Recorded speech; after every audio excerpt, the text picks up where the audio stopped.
Start చేసి మళ్ళీ నిన్న రాసుకున్నారు. నిన్న మార్నింగ్ రాశారు, రైట్ రాశారు, మండే రోజు నైట్ రాశారు, నిన్న ఈవినింగ్ గిట్ట రాశారు. మళ్ళీ మా ఇదే టైంకి పిలిచి మా చెల్లెతో రాపించారు. అప్పుడు ఏమైంది, నైట్ అయినా అట్లీస్ట్ అతన్ని గట్టిగా రిమైండ్ క్వశ్చన్ చేయాలి కదా, అతని కస్టడీలో తీసుకొని క్వశ్చన్ చేయడం జరగాలి కదా. అతని మీద ఏ చర్యలు తీసుకోలేదు, అతను గట్టిగా క్వశ్చన్ చేసి అడగలేదు. మేము క్లియర్ గా చెప్పారు, వీళ్ళు జీపీఆర్ఎస్ ని చూశారు, మేము చూసాము, వాళ్ళు చూసారు. వాళ్ళు ఏం సార్ ఇంతగానం క్లియర్ గా కనిపిస్తుంది, 5 hours ఇతను జర్నీ చేసినట్టు, ఇతను డ్రాప్ అప్ అయినట్టు ఎక్కడ కనిపించలేదు, ఆయన కార్ ఏడా ఆగలేదు అని కూడా మేము చెప్పినా కానీ వీళ్ళేమంటే అతను చెప్పాడు, అతను మాకు క్లియర్ గా ఇదే చెప్తున్నాడు, చేరియాలి ల్యాండ్ చూడడానికి వెళ్ళాడు, అక్కడికి వెళ్ళాడు, ఇక్కడికి వెళ్ళాడు అని చెప్తున్నాడు. అదే సార్ మరి అదే టైంకి ఈయన ఇంటికి రావడం ఏంది, మేము ఎప్పుడు ఫోన్ చేసినా అసలు మా బావని అడిగినా కానీ డబ్బులు వచ్చి ఇవ్వడు, ఇంటికి వచ్చి మరీ డబ్బులు ఇచ్చాడు. అదే టైంకి ఫోన్ రావడం జరిగింది. అట్లీస్ట్ మాకు అనుమానాస్పదంగా ఇతని మీద ఉందంటే ఏ విధంగా అనుమానపడతారు మీరు అని చెప్పి పోలీసు వాళ్ళు చెప్పలేదు. అయినా కానీ అతను ఏం చేశారు, అతను ఫోన్ తీసుకున్నారు, నైట్ ఇంటికి పంపించారు సార్. ఇంటికి వెళ్ళిపోయాడు. మమ్మల్ని అందరిని ఏం చెప్పారు, ఉదయం చూద్దాము, నిన్న చెప్పా అక్కడ నుంచి కాల్ ట్రాక్ చేయడానికి అది సర్వర్ ప్రాబ్లం ఉంది అన్నాడు. 3-4 times అక్కడ కాల్ చేస్తారు, లేదమ్మా ఇక్కడ నుంచి ఏం ప్రాబ్లం లేదు, అది సర్వర్ ప్రాబ్లం ఉంది, అక్కడ నుంచి ఏం రావట్లేదు, అట్లీస్ట్ స్క్రీన్ షాట్ ఇక్కడ ఏదైతే సిగ్నల్ సరౌండింగ్ ఉందో అది మాత్రం ఇవ్వగలుగుతారని చెప్పి కాల్ చేసి అది నక్ష ఏదో చూపించాడు. ఆ నక్ష ప్రకారం పోలీసు వాళ్ళు వెళ్ళి చూస్తారా, మేము నార్మల్ పీపుల్స్ వెళ్ళి చూస్తారు. ఒక పర్సన్ మిస్ అయినప్పుడు పోలీసు వాళ్ళు అట్లీస్ట్ మాతో పాటు వచ్చి సపోర్ట్ చేయాలా.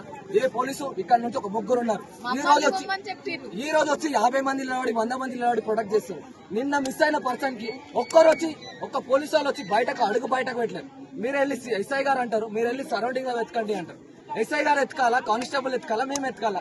పోలీస్ స్టేషన్ ఎందుకుంది, లా అండ్ ఆర్డర్ ఎందుకుంది, దేని పర్పస్ ఉంది law and order? Public representative అంటారు పోలీసు వాళ్ళు, పబ్లిక్ ఏ విధంగా సాయం చేశారు? నిన్న మేము వెళ్ళి ఇవాళ ఉదయం మేము వెళ్ళి ఎత్తుకున్నాం, నిన్న ఎత్తుకున్నాం, మీరు ఎత్తుకున్నాం. అట్లీస్ట్ ఈ రోజు ఏదైతే వీడు వెళ్ళాడో ప్లేస్ కి గిట్ట నిన్న మేము కాల్ చేస్తాం. మేము నిన్న ఏదైతే పర్సన్ దగ్గరికి వెళ్ళి మేము ఈ రోజు వీడియో రికార్డ్ చూసిన తర్వాత ఐడెంటిఫై అయిన తర్వాత వాడు రిపోర్ట్ చెప్తున్నాడు పర్సన్ అనేది.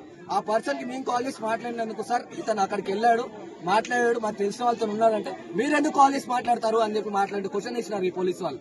ఈ రోజు ఆ పర్సన్ ఇంటరాక్ట్ చేసినప్పుడు మామూలుగా ఏదో ఫ్రెండ్లీగా మాట్లాడినట్టు ఇంకా అసలు క్వశ్చన్ ఉంది సార్, వీడే మాకు డౌట్ ఉంది అని చెప్తున్నా గానీ వాళ్ళు ఏం చేస్తున్నారు, మ్యాచ్ అవుతున్నాయి, వీళ్ళు చెప్పిన అన్ని మ్యాచ్ అవుతున్నాయి వాళ్ళు చెప్తున్నారు.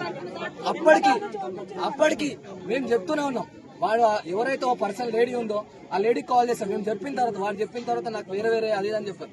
లేదు సార్, వాడు చెప్పిన దానికి మేము కాల్ చేసి మా రిలేటివ్ పాపని అన్న చదువుకుంటుంది, మేము తనతో మాట్లాడాము, వీడు చెప్పిన దానికి మేము చెప్పిన దానికి మ్యాచ్ చదువుతుంటే సార్. వీళ్ళిద్దరు వెళ్ళి అక్కడ టీ తాగారంట, వీడి టీ విషయం చెప్పలేదు, ఇద్దరం వెళ్ళామని చెప్పలేదు.